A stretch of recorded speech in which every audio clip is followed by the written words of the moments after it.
Good morning, dear student. I am from TSN school.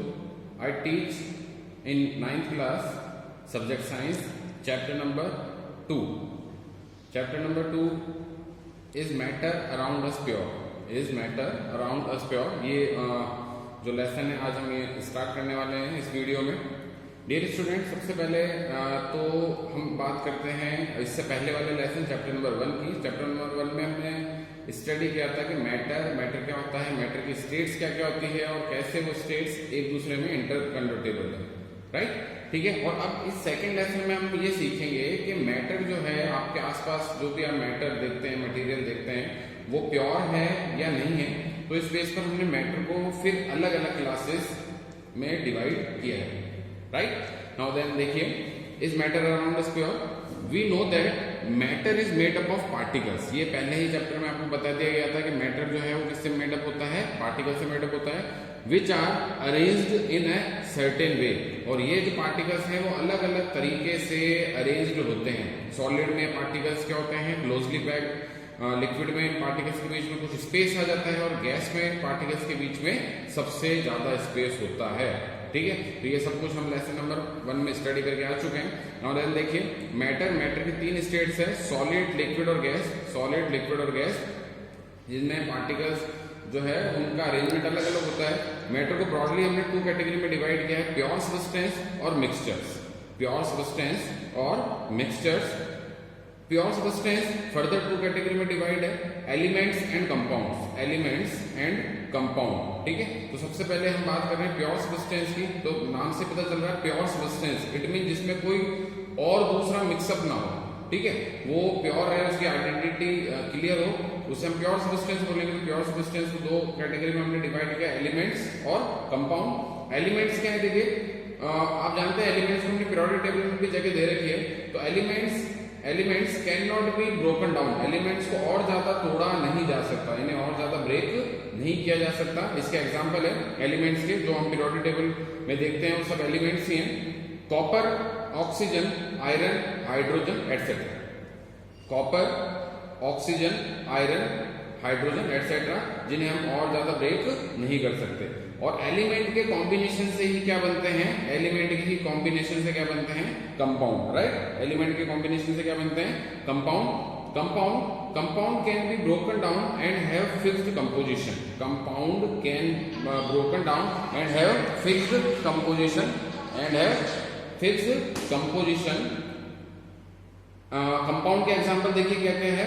H2O, compound के example के लिए हमने H2O, CH4 मीथेन और C6H12O6. ये फॉर्मूला किसका है, C6H12O6, ग्लूकोज का.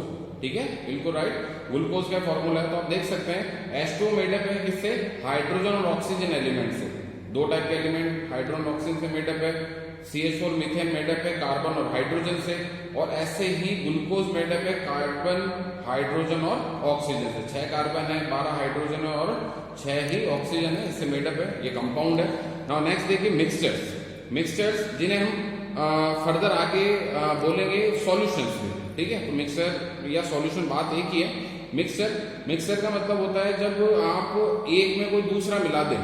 ठीक है, अलग अलग कंपोजिशन में आप कोई दूसरा मिला दे, उसमें 2 या 3 कंपाउंड का या एलिमेंट का कॉम्बिनेशन क्या कहलाता है, मिक्सचर. फर्दर 2 कैटेगरी में डिवाइड है, होमोजीनस मिक्सचर और हिट्रोजीनस मिक्सचर. होमो और हिट्रो. होमो मतलब होता है सेम, यूनिफॉर्म, और हिट्रो मतलब होता है अनसेम. ठीक है, या नॉन यूनिफॉर्म. तो ध्यान रखिए आप, होमोजीनस मिक्सचर जो होते हैं इनका जो कंपोजिशन होता है वो क्या होता है, यूनिफॉर्म होता है. तो मैं आपको बता देता हूँ, यूनिफॉर्म कंपोजिशन का मतलब ये है कि कंपोजिशन इनका सेम है. इट मीन कि अगर आप पानी में शुगर डिजोल्व कर रहे हैं, क्योंकि एग्जांपल भी मैंने दिया है यहाँ पर, अगर आप पानी में शुगर डिजोल्व कर रहे हैं तो जो शुगर की स्वीटनेस है, जो शुगर की मिठास है, वो आपको पूरे कंपोजिशन में मिलेगी. ऐसा नहीं कि वो सिर्फ बॉटम में मिलेगी या ऐसा सिर्फ वो सरफेस पर ही मिलेगी. शुगर की जो स्वीटनेस है वो पूरे कंपोजिशन में डिसॉल्व हो चुकी है। ठीक है, शुगर पूरे कंपोजिशन में डिसॉल्व हो चुकी है, तो ये एक यूनिफॉर्म कंपोजिशन है जो कि होमोजेनस सॉल्यूशन का एग्जांपल है।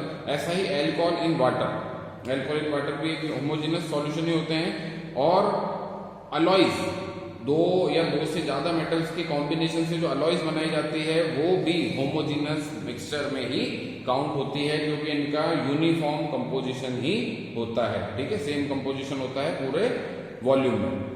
नाउ नेक्स्ट देखिए हेटेरोजेनस कंपोजिशन, जस्ट अपोजिट है होमोजेनस से। नॉन यूनिफॉर्म कंपोजिशन, इनका कंपोजिशन फिक्स्ड नहीं होता, नॉन यूनिफॉर्म कंपोजिशन होता है। जैसे for example sand plus salt, तो सैंड और सॉल्ट कंपोजिशन इनका फिक्स नहीं है, दोनों वापस से अलग अलग किए जा सकते हैं। सैंड और सॉल्ट को हम प्रोसेस के थ्रू अलग कर सकते हैं। ऐसे शुगर प्लस सॉल्ट, इन दोनों को भी हम अलग कर सकते हैं, कंपोजिशन फिक्स नहीं है, यूनिफॉर्म कंपोजिशन नहीं है। नाउ ऐसे ही वाटर प्लस ऑयल, तो आपको पता होगा जब भी पानी में तेल डाला जाएगा तो तेल हमेशा कहाँ पर फ्लो करेगा, सरफेस पर फ्लोट करेगा, तो इट मीन यहाँ पर वाटर और जो ऑयल का कॉम्बिनेशन है ये भी हेटेरोजेनस में ही काउंट होगा, इसे आप इजीली अलग कर सकते हैं। बात समझ में आ गई यहाँ तक, होमोजेनस हेटेरोजेनस। नाउ नेक्स्ट देखिए physical and chemical changes, physical and chemical changes, matter में होने वाले फिजिकल चेंजेस और केमिकल चेंजेस, ठीक है। तो मैं आपको बता देता हूं पहले तो फिजिकल और केमिकल चेंजेस होते क्या है। देखिए जो आप किसी मैटर को देखकर जस्ट बता सकते हैं, ठीक है, वो उसके फिजिकल चेंज में काउंट होती है चीजें, वो उसकी फिजिकल प्रॉपर्टीज में काउंट होती है कि मैटर का कलर क्या है, मैटर की स्टेट क्या है, तो ये फिजिकल जो है उसमें काउंट होगी इसकी फिजिकल प्रॉपर्टीज में। बट केमिकल प्रॉपर्टीज में वो चीजें काउंट होती है मैटर की जिन्हें हम नेकेड आई से देखकर नहीं बता सकते, उसके लिए आपको केमिकल रिएक्शंस करवानी पड़ेगी, ठीक है। तो ये केमिकल प्रॉपर्टीज जो है वो नेकेड आई से देखकर नहीं बताई जा सकती। A substance is said to undergo a physical change when only physical properties such as shape, size, color and state of the substance change. किसी सबस्टेंस में फिजिकल चेंज तब माना जाएगा जब उसकी शेप में, उस मैटर की शेप में, उसकी साइज में या उसके कलर में या उसकी स्टेट में चेंज हो रहा हो। और नाउ नेक्स्ट देखिए no new substance is formed, इस दौरान कोई भी नया सबस्टेंस नहीं बनता, राइट, ठीक है। आगे ध्यान रखिए इस दौरान कोई भी नया सबस्टेंस नहीं बनता, शेप चेंज हो रही है, साइज चेंज हो रहा है, कलर या स्टेट चेंज हो रही है, ये सब फिजिकल चेंज में काउंट होंगे, कोई नया सबस्टेंस नहीं बनेगा। एग्जाम्पल इसका मेल्टिंग ऑफ आइस, तो आइस अगर मेल्ट हो गई और लिक्विड वाटर में कन्वर्ट हो गई तो इससे उसके फॉर्मूला पर कोई फर्क नहीं पड़ेगा, फॉर्मूला तो वही का वही रहेगा। आइस स्टेट में भी फॉर्मूला था H2O और लिक्विड स्टेट में भी फॉर्मूला क्या है, H2O ही है। ऐसे बॉइलिंग ऑफ वाटर, वाटर को अगर बॉइल किया जाए तो बॉइल करने पर वाटर जो है उसका फॉर्मूले में कोई चेंज नहीं आएगा, वाटर की वेपर का भी फॉर्मूला वही रहेगा H2O। नाउ नेक्स्ट देखिए a substance is said to undergo a chemical change when a new substance with completely new properties is form.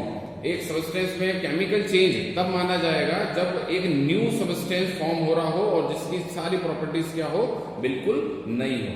A substance is said to undergo a chemical change when a new substance with completely new properties is form. जैसे for example burning of wood, अगर लकड़ी को जलाया जाए, ठीक है, तो क्या बनेगा, कोयला बनेगा जिसकी प्रॉपर्टीज बिल्कुल लकड़ी से अलग है। और ऐसे ही पेपर को जलाया जाए तो ऐश बनेगी जिसकी प्रॉपर्टीज बिल्कुल पेपर से अलग है। ऐसे ही सॉरिंग ऑफ मिल्क, मिल्क का खट्टा होना या मिल्क का कर्ड में कन्वर्ट होना, तो कर्ड और मिल्क दोनों की प्रॉपर्टीज में बहुत अंतर है, दोनों के यूज अलग अलग है, ठीक है। नाउ नेक्स्ट देखिए सॉल्यूशन। सॉल्यूशन जब आप दो लिक्विड को मिक्सअप करते हैं, दो लिक्विड को, लिक्विड प्लस लिक्विड, दो लिक्विड को आप मिक्सअप करते हैं तो क्या बनते हैं, सॉल्यूशन बनते हैं। सॉल्यूशन सॉल्यूट और सॉल्वेंट, दो पार्ट है सॉल्यूशन के, सॉल्यूट और सॉल्वेंट। तो सॉल्यूट कौन होता है, जिसको घोला जाता है, हिंदी में लिखा है मैंने यहाँ पर, जिसको घोला जाता है वो क्या कहलाता है, सॉल्यूट। और सॉल्वेंट कौन होता है, जिसमें घोला जाता है। जैसे फॉर एग्जाम्पल पानी में शुगर डिजोल्व आप कर रहे हैं, पानी में शक्कर आप डिजोल्व कर रहे हैं, तो वहां पर शुगर जो है वो सॉल्यूट है और सॉल्वेंट कौन है वहां पर, वाटर, पानी, ठीक है। क्योंकि पानी में आप शुगर डिजोल्व कर रहे हैं तो शुगर वहां पर सॉल्यूट है और सॉल्वेंट वहां पर कौन है, वाटर। ऑलवेज ध्यान रखिए अमाउंट ऑफ सॉल्यूट जो है वो हमेशा कम होता है किससे, अमाउंट ऑफ सॉल्वेंट से। सीधी सी बात है, पानी में अगर शुगर डिजोल्व कर रहे हैं तो शुगर कभी ज्यादा हो सकती है क्या पानी से, नहीं हो सकती, ठीक है। तो शुगर का अमाउंट हमेशा कम होगा वाटर से, तब जाकर ही सॉल्यूशन बन सकता है, शुगर सॉल्यूशन बन सकता है। नाउ देखिए इसके बाद देखिए आप types of solution. Dilute solution, concentrate solution और सैचुरेटेड सॉल्यूशन। डाइल्यूट, कंसंट्रेट और सैचुरेटेड सॉल्यूशन, तो आपको ध्यान रखना है कि जो भी मैं डेफिनेशंस दे रहा हूं उनको आप एक बार नोट कर लीजिए। डाइल्यूट सॉल्यूशन क्या होता है, जब सॉल्यूट का अमाउंट बहुत कम हो सॉल्वेंट के कंपेयर में, जब सॉल्यूट का अमाउंट बहुत कम हो सॉल्वेंट के कंपेयर में, यानी कि एक गिलास पानी में मान लीजिए आपने एक चुटकी भर शक्कर डाली है, एक गिलास पानी में चुटकी भर शक्कर डाली, तो शक्कर वहां पर शुगर का अमाउंट बहुत कम है उस वॉल्यूम, वाटर के वॉल्यूम के कंपेयर में, तो आप ऐसे सॉल्यूशन को डाइल्यूट सॉल्यूशन में काउंट करेंगे। लैब में जितने भी एसिड्स हैं, क्योंकि एसिड्स हार्मफुल होते हैं, आपकी स्किन पर अगर गिर जाएंगे तो स्किन को जला देंगे, तो एसिड्स हमेशा डाइल्यूट फॉर्म में बनाए जाते हैं ताकि कम से कम उनसे हमें हार्म हो, कम से कम वो हमें हानि पहुंचाए। ठीक है। नाउ सेकंड देखिए, कंसंट्रेटेड सॉल्यूशन, ऐसे सॉल्यूशन जिसमें अच्छे खासे अमाउंट में सॉल्यूट को डिसॉल्व किया जाता है सॉल्वेंट में।